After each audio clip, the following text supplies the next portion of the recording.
হচ্ছে আরও একটি নতুন ভিডিও। আপনারা দেখছেন বিক্রমজিৎ ব্লগ। আজকে আমাদের গন্তব্য শান্তিপুরের বাগাছড়ার বাগদেবী মন্দির। এই মন্দিরের কি মাহাত্ম্য, কবে স্থাপিত হয়েছিল এই মন্দির, সমস্ত কিছু ডিটেলস থাকছে এই ভিডিওতে। এই মন্দিরে আসতে গেলে তোমাদের সবার আগে আসতে হবে শান্তিপুর স্টেশনে, এবং শান্তিপুর স্টেশন থেকে 11 কিলোমিটার দূরে অবস্থিত এই মন্দির। শান্তিপুর স্টেশনে এসে তোমরা টোটো রিজার্ভ করে চলে আসতে পারো বাগদেবী মন্দিরে। এখানে কিন্তু বহু দূর দূর থেকে ভক্ত আসে। প্রত্যেক ফাল্গুন মাসে শনি ও রবিবারে এখানে বিরাট বড় মেলা বসে। সেই মেলা দেখাতেই আজ আমি এসেছি শান্তিপুরের বাগদেবী তলাতে, বাগাছড়াতে। এই বাগাছড়ার নাম বাগাছড়া কী করে হলো তোমাদের বলি। প্রাচীনকালে শান্তিপুরের যে গঙ্গা নদী, এই নদী 3 ভাগে বিভক্ত হয়ে 3টি শাখায় শান্তিপুরকে ঘিরে রেখেছিল। তখন শান্তিপুরের গঙ্গা ছিল উত্তর প্রবাহী, এবং সেই 3টি শাখার মধ্যে একটি শাখা এখান থেকে বয়ে গেছিলো। এখানে বিরাট বড় চরের সৃষ্টি হয়, যেই চরের নাম ছিল বাঘাচড়া। সেই বাঘাচড়া নাম থেকে এই জায়গার নাম হয় বাগাছড়া। এই মন্দির স্থাপনের ইতিহাসের মধ্যে জড়িয়ে আছে করুণ এক ইতিহাস, যা এই ভিডিওতে আমরা জানব। মন্দির থেকে মাত্র 700 মিটার দূরেই রয়েছে এই ঘাটটি। এটি হলো গঙ্গা নদীর শুকিয়ে যাওয়া সেই প্রবাহ, যা আজও খাল রূপে এই বাগাছড়া গ্রামে বিদ্যমান রয়েছে। বেলা 10টার সময় রেডি হয়ে আমি বেরিয়ে পড়ি মন্দিরে যাওয়ার উদ্দেশ্যে। আমার বাড়ি থেকে মন্দিরের দূরত্ব মাত্র 7 কিলোমিটার। সেই জন্য আমি আমার বুলেটে চেপেই চলে যাই মন্দির চত্বরে, এবং সেখানে গিয়ে একটি সাইকেল গ্যারেজে আমি আমার বাইকটি রেখে ধীরে ধীরে এগিয়ে যাই মন্দিরের লাইনের দিকে। এখানে দেখো বহু সকাল থেকেই কিন্তু বহু ভক্তরা এসে লাইন দিয়ে দাঁড়িয়ে পড়েছে। আজ ফাল্গুন মাসের মঙ্গলবার, তাই খুব সকাল থেকে এখানে পুজো শুরু হয়ে গেছে এবং মেলা শুরু হয়ে গেছে। কি পরিমাণ লাইন এখানে পড়ে দেখো, পুরো এইখান দিয়ে পুরো লাইন। দূর দূরান্ত থেকে অগণিত ভক্ত এই সময় মন্দিরে পুজো দিতে আসে। বহু সকাল থেকে লাইন পড়ে, দুপুর 2:30 থেকে 3টে পর্যন্ত এই লাইন চলতে থাকে, এবং এই সময় মন্দিরের 4টি প্রবেশদ্বারই খুলে দেওয়া হয়। কি পরিমাণ ভিড় এখানে দেখুন। প্রত্যেক বছর ফাল্গুন মাসের শনি মঙ্গলবারে এইখানে কিন্তু 2 দিন করে সপ্তাহে মেলা বসে, এবং এই পরিমাণ ভিড় এখানে হয়, এবং প্রচুর লোক আসে। ভক্তরা বিভিন্ন দূর দূর থেকে আসে, কেউ হাওড়া থেকে, কলকাতা থেকে, কেউ কাটোয়া থেকে আসে, ব্যারাকপুর থেকে আসে। প্রচুর দূর দূর থেকে এখানে মানুষ আসছে, এবং যত দিন যাচ্ছে তত এখানের ভিড় কিন্তু আরও বেড়ে যাচ্ছে। এই মেলাটা প্রত্যেক বছর শুধুমাত্র ফাল্গুন মাসে শনি মঙ্গলবার করে হয়, এছাড়া এমনি হয় সেই সময় এখানে শনি মঙ্গলবার করে নিত্য পুজো এই মন্দিরে হয়ে থাকে।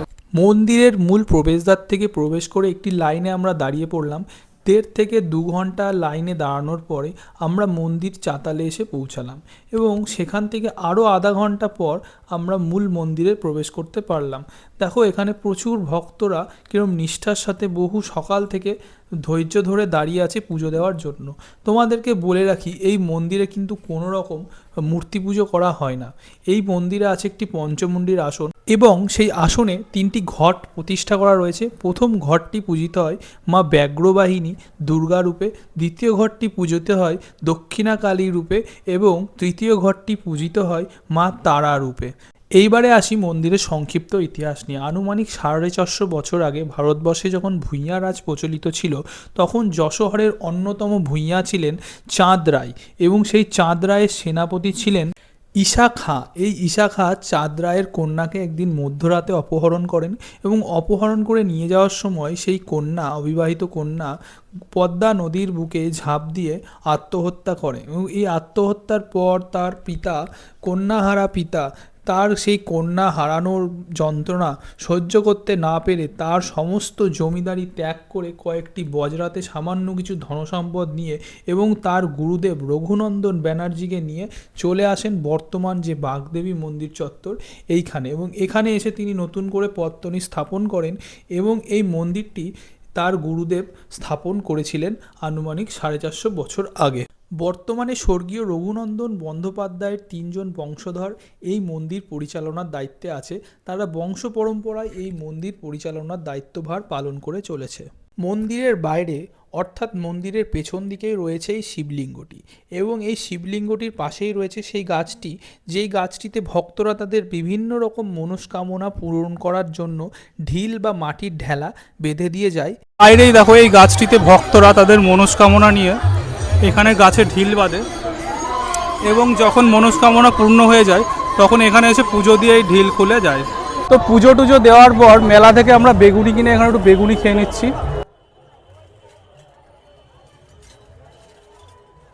এরকম ধরনের 3 পিস বেগুনি নিয়েছিল মাত্র 20 টাকা, যেটি কিন্তু খেতে খুব ভালো ছিল।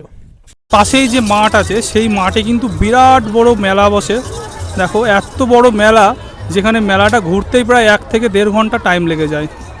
মেলাতে একাধিক দোকান, যেমন খেলনার দোকান, ঘর সাজানোর জিনিসপত্র, এছাড়াও খাবার দাবার সব রকম জিনিসের দোকান এখানে বসে। দেখো মেলাটা আমি পুরো ঘুরে দেখাচ্ছি। দেখো এই বাগদেবী মন্দিরের উল্টো দিকেই রয়েছে এই আমবাগানটি, এবং আমি প্রত্যেকবার গিয়ে দেখি কোনো না কোনো ভক্ত এই আমবাগানে ভান্ডারা করে, অর্থাৎ কোনো না কোনো ভক্ত প্রত্যেকবার এখানে সাধারণ মানুষের জন্য প্রসাদ বিতরণের ব্যবস্থা করে এবং প্রত্যেকটি মানুষকে বিনামূল্যে এইখানে বসিয়ে ভরপেট খাওয়ানো হয়। এইখান থেকে বেরিয়ে আমি পুরো মেলা চত্বরটি ঘুরে দেখলাম, যেখানে রয়েছে একাধিক দোকানে বিভিন্ন রকম জিনিসপত্রের সম্ভার, কি না নেই, রয়েছে ছোট বাচ্চাদের খেলনা থেকে শুরু করে বড়দের সংসারে নিত্য প্রয়োজনীয় জিনিস, একাধিক রকমের খাবার, বাদাম, জিলিপি, আরও কত কি। এছাড়াও রয়েছে ঘর সাজানোর বিভিন্ন রকম জিনিসপত্র, ফুল ইত্যাদি। তো এই মেলায় ঘুরতে ঘুরতে কয়েকটা দোকান থেকে আমি কিছু কেনাকাটা করে নিলাম, এই যে ফুল আর ফুলের টব।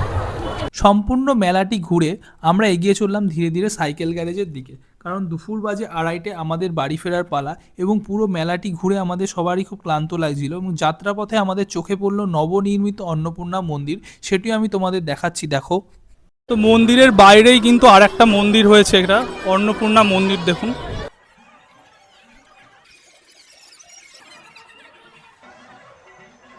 শান্তিপুর বাগদেবী মন্দিরের ভিডিওটি আমি এখানেই শেষ করছি। ভিডিওটি যদি ভালো লাগে তাহলে অবশ্যই সাবস্ক্রাইব করবেন, লাইক করে পাশে থাকবেন।